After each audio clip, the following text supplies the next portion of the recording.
ya kamu mau datang dan bisa hadir di hari ini. Sebelumnya kamu sudah nyaman duduknya? Ya Bu, sudah. Oke, kamu kelihatannya agak tegang ya.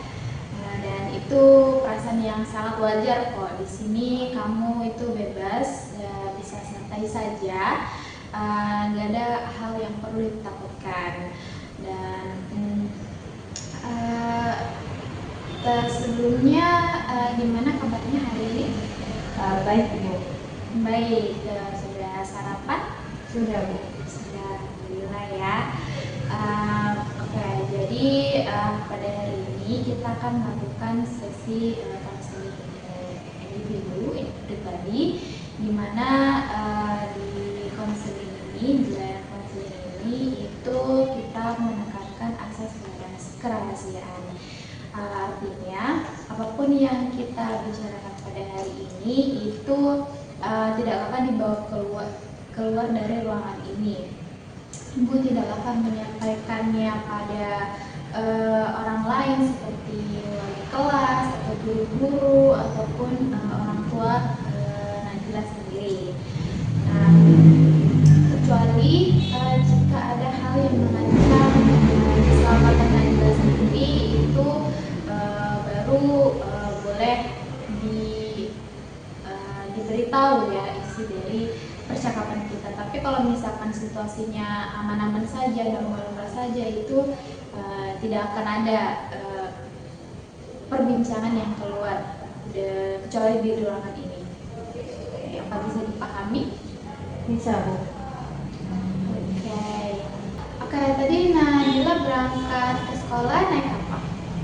Diantar Bu. Diantar sama siapa? Orang tua. Orang tua. Jarak dari rumah ke sekolahnya berapa? Sekitar 10 menitan Bu. 10 menitan ya. Itu tengah lah ya, nggak terlalu jauh, nggak terlalu dekat juga.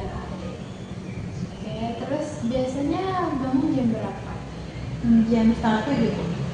7. Tapi kan sekolah mulai jam 7.15. Malamnya Bu saya persiapkan semua nih supaya paginya bangun langsung mandi, langsung pakaian dan diantar. Oke, jadi tahu mengatur waktu ya. Oke, nah seperti Bu tadi bilang, kita akan melaksanakan layanan konseling individu atau pribadi, dan tujuannya di sini itu untuk ngobrol bersama, bukan untuk menghakimi atau menghukum kamu. Nah, Ibu ingin memahami apa yang sedang kamu rasakan dan kamu alami. Nah, di sini kita akan duduk bersama selama kurang lebih 30 sampai 40 menit ke depan. Bisa? Bisa Bu. Bisa, oke. Nah, di sini juga tidak ada jawaban yang salah ya. Jadi kamu bebas untuk menjawab apapun sesuai apa yang kamu rasakan, apa yang kamu alami, dan semua itu sah-sah saja untuk diungkapkan. Apakah kamu bersedia untuk kita mulai? Iya Bu, siap. Oke, bagus sekali ya. Nah, satu hal lagi, di sini kamu boleh berhenti kapanpun yang kamu inginkan kalau kamu merasa tidak nyaman. Jadi dan kamu juga kamu tidak ada paksaan untuk menjawab pertanyaan yang menurut kamu itu bersifat pribadi. Dan Ibu cuma ingin kamu merasa aman di ruangan ini, oke? Oke Bu. Nah, Najila, Ibu mau bertanya, santai saja ya. Belakangan ini gimana sih perasaan kamu tentang sekolah?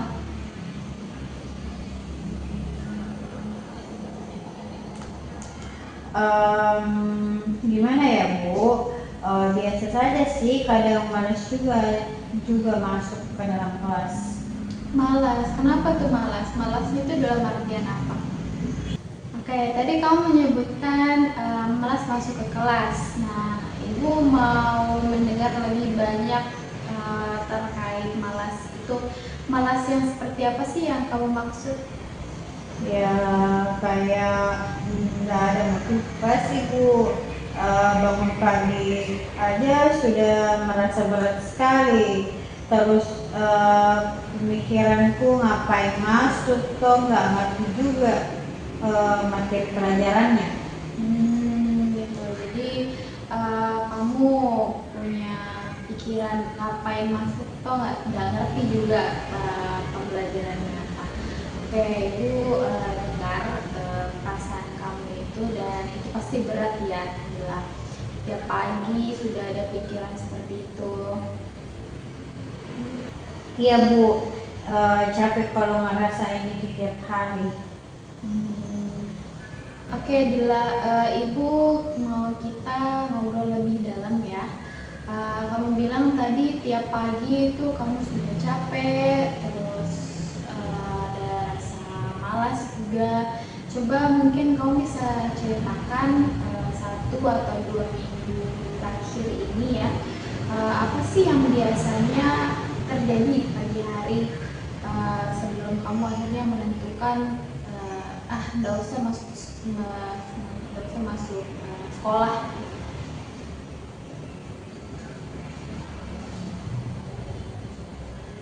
Jadi Bu, biasanya kalau pagi bangun terus langsung kepikiran pelajaran hari itu. Kalau ada matematika atau fisika sudah langsung mark duluan sama Bu. Karena pasti Pak gurunya tidak notice kalau saya tidak mengerti, dan kalau ditanya malu.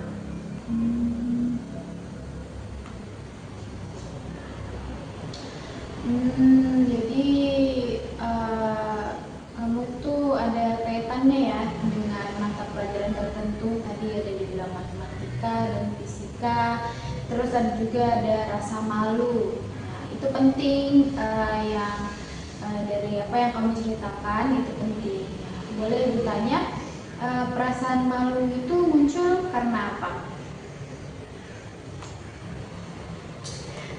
Takut dianggap bodoh Bu.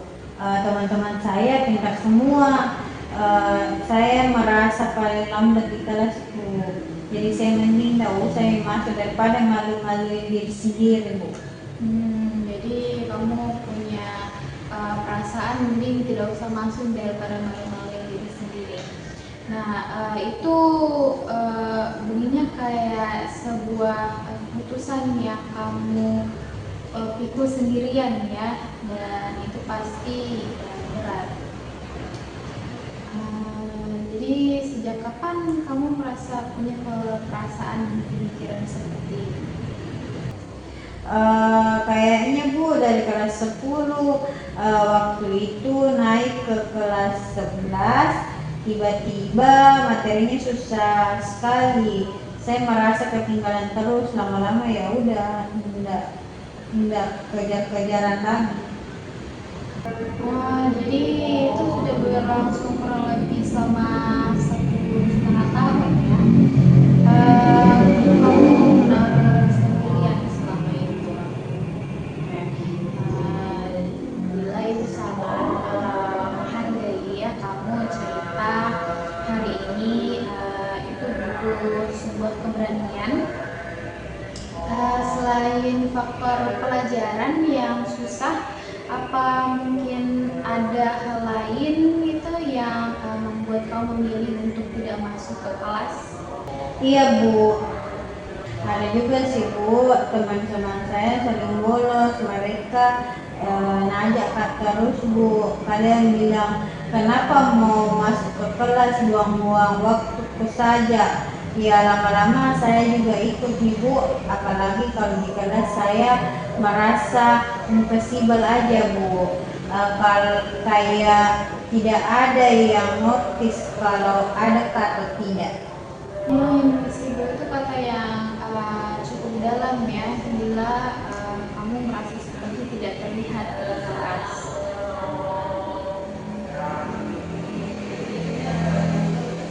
Iya Bu, guru-guru kayak cuma fokus sama anak-anak yang pintar, yang kayak saya ya tidak dianggap angin lalu saja Bu. Oke, jelas. Sekarang Ibu ingin mengajak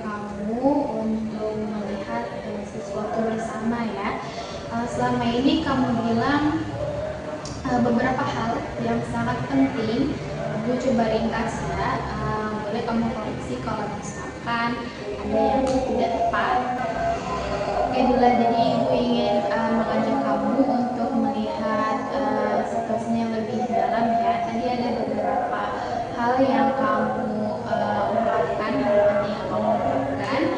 Ibu coba ringkas. Jadi yang pertama itu kamu bilang ada pelajaran yang sulit, terus ada teman yang ngajak kamu bolos, dan kamu merasa tidak diperhatikan dan tidak merasa invisible ya di kelas. Nah, itu adalah situasinya, atau yang dalam ilmu konseling itu kita sebut dengan activating event atau kejadian lucu. Betul? Iya Bu, betul Bu. Nah, yang menarik dalam situasi kamu ini itu adalah antara situasi dan perilaku kamu yang membolos itu ada sesuatu yang lewat di pikiran.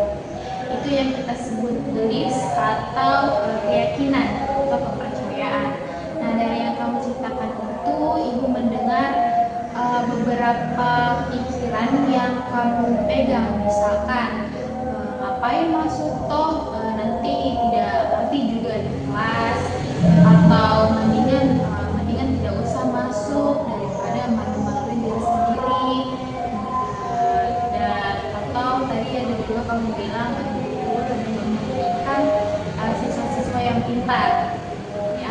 Nah, apakah pikiran itu betul-betul ada di kepalanya kamu?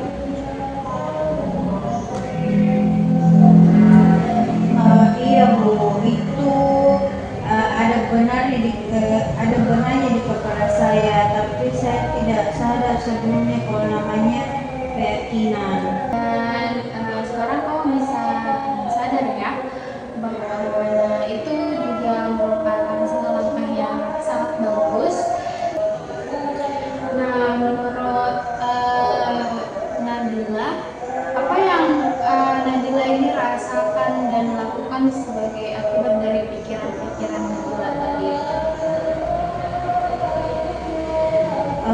Ya akibatnya saya bolos Bu, itu berarti nilai saya turun, terus orang tua saya marah, terus apa lagi ya, tambah malas karena merasa malu gitu.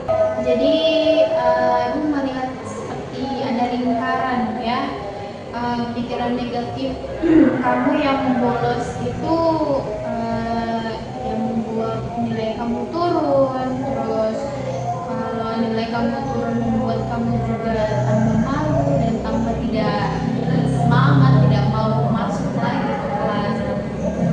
Ibu mau tanya nih, apakah lingkaran tersebut itu akan membuat hidup kamu lebih baik? Enggak sih Bu, malah tambah buruk. Nah, itu jawaban yang jujur ya.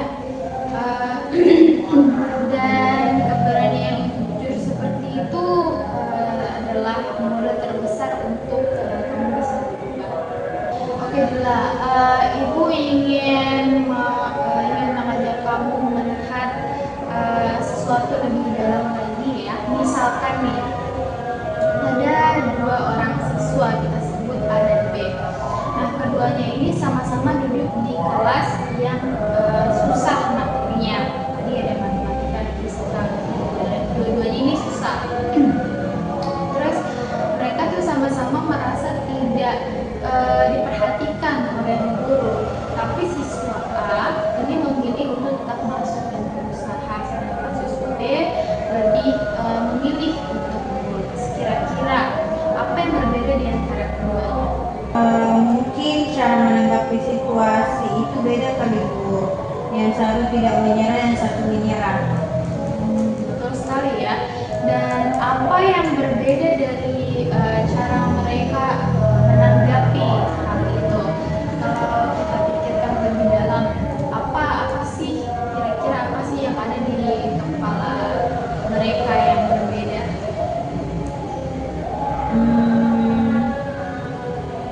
Pikirannya Bu, keyakinannya tentang situasi itu.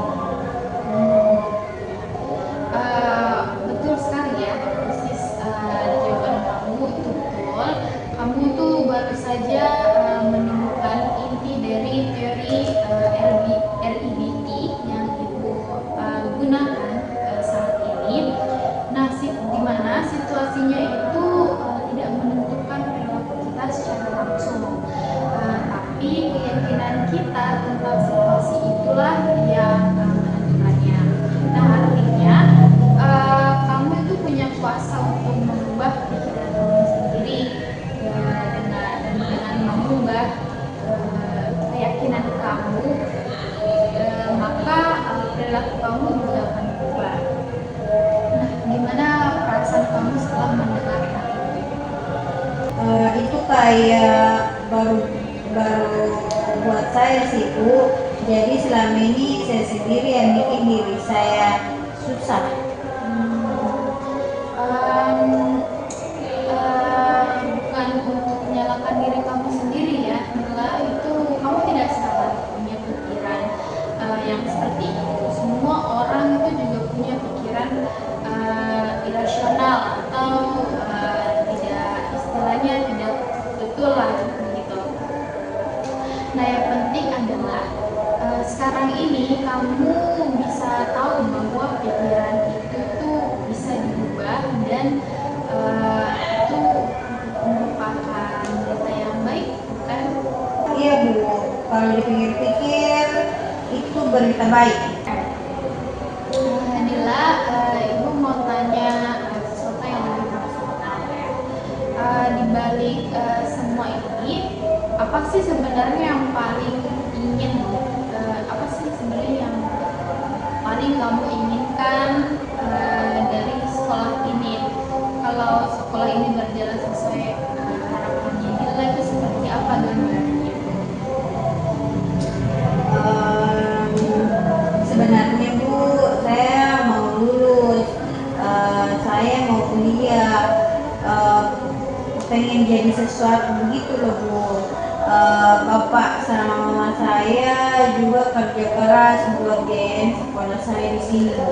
Itu baik sekali ya, sangat sangat bagus. Kamu punya tujuan yang mulia, kamu punya cita-cita, dan kamu juga peduli sama orang tua kamu.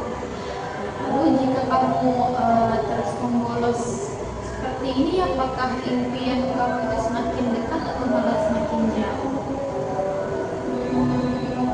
Semakin jauh sih Bu, saya tahu itu. Jadi ibu ingat itu berat ya. Tidak apa-apa kalau kamu merasa terus itu, justru itu tandanya kamu peduli. Dan kalau misal kamu peduli, itu artinya masih ada semangat di dalam diri kamu.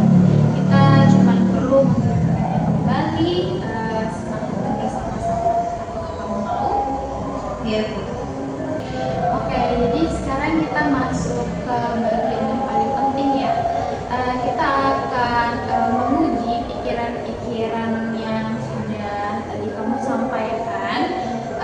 Di sini ini bukan untuk menyalahkan pikiran kamu, tapi untuk melihat apakah pikiran itu benar-benar akurat ataukah tidak. Oke, bisa ya? Bisa Bu. Oke, kita mulai dari yang pertama. Tadi kamu ada mengatakan bahwa ngapain masuk toh nanti juga tidak ngerti apa materinya. Nah, pertanyaan ibu, apakah ada bukti yang mendukung bahwa kamu itu benar-benar tidak akan pernah nih mengerti terkait materi itu, biarpun kamu sudah belajar, kamu sudah melakukan apapun? Ya kalau dipikir-pikir Bu, belum tentu juga. Saya belum benaran mencoba minta bantuan ke guru atau belajar sama teman. Oke. Nah, jadi tidak ada bukti yang cukup kuat ya untuk mendukung pikiran kamu itu. Oke. Sekarang pertanyaan kedua nih, secara logika, kalau kamu tidak masuk, apakah masalah tidak mengerti materi itu akan selesai? Iya dah sih Bu, justru makin tidak mengerti. Oke,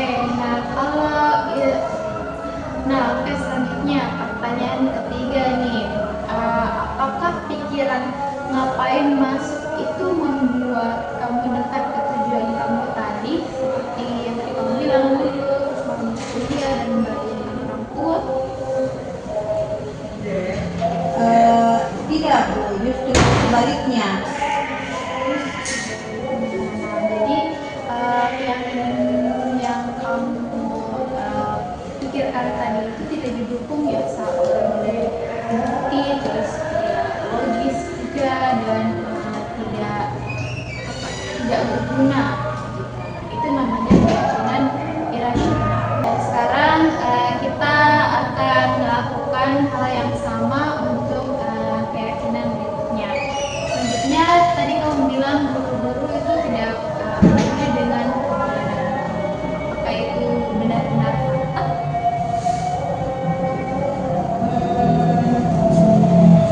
Sebenarnya Bu, Pak Budi pernah menegur saya waktu nilai saya jelek dan bertanya kenapa, tapi waktu itu saya malah langsung defensif. Itu menarik sekali ya, jika ada guru yang sudah menunjukkan kepedulian, tapi pikiran kamu tentang tidak ada yang peduli itu membuat kamu tidak bisa menerima. Bagaimana sih perasaanmu dengan seperti itu? Iya ya Bu, saya yang menusuk diri sendiri. Oke, bagus sekali ya Dila. Nah sekarang ini kita sampai di bagian yang paling konstruktif, dimana itu ada keyakinan baru atau effective new belief. Nah keyakinan baru ini itu akan menggantikan pikiran-pikiran lama kamu, dan sekarang kita bisa rumuskan bersama ya. Oke, dari yang pertama dulu, pengganti dari ngapain masuk toh nggak ngerti itu kira-kira apa kalimat yang lebih akurat dan lebih membantu?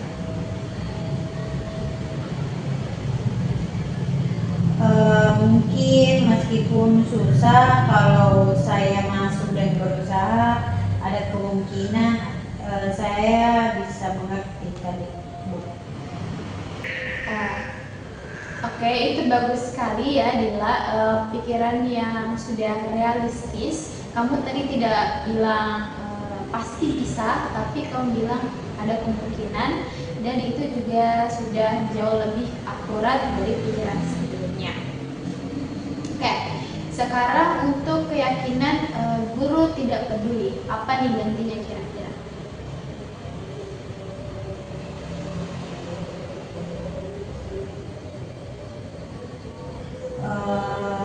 Ada guru yang peduli dan saya perlu lebih terbuka untuk menerima kepedulian itu. Bagaimana Bu?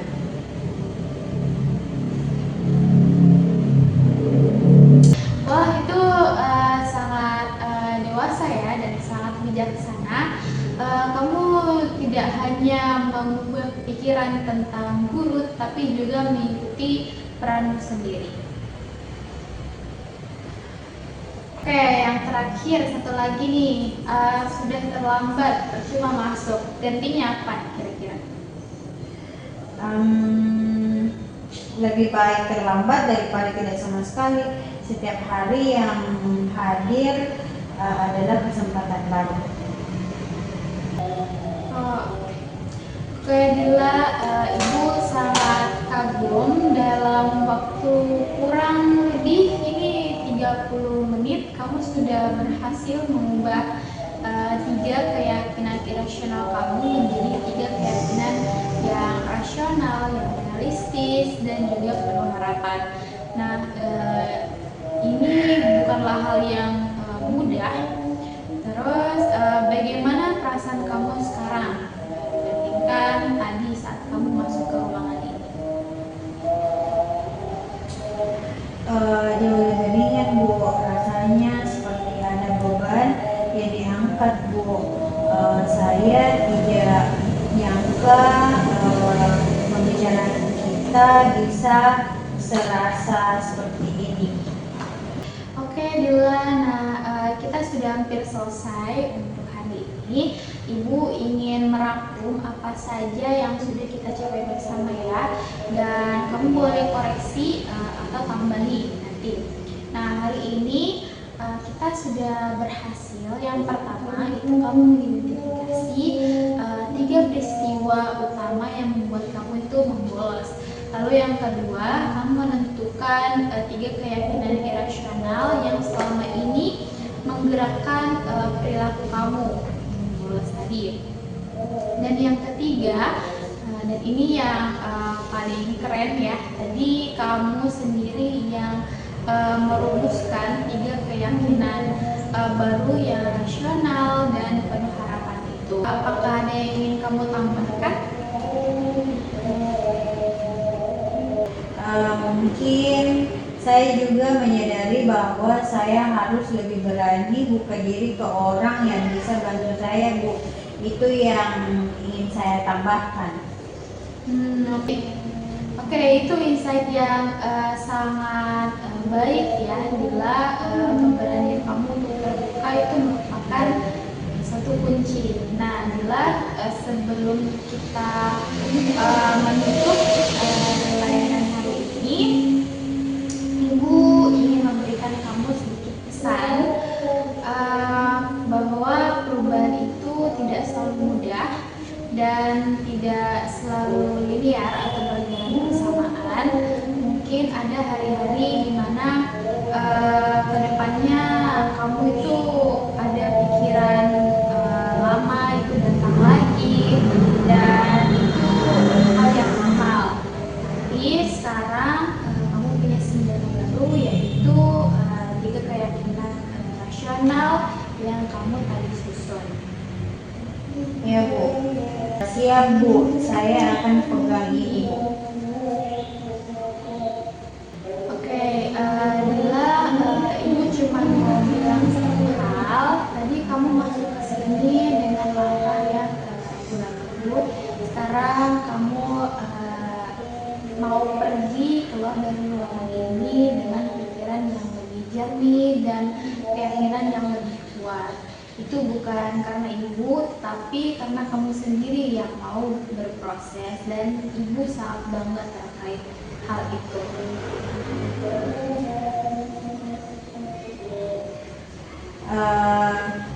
Makasih banyak, Bu Fitra.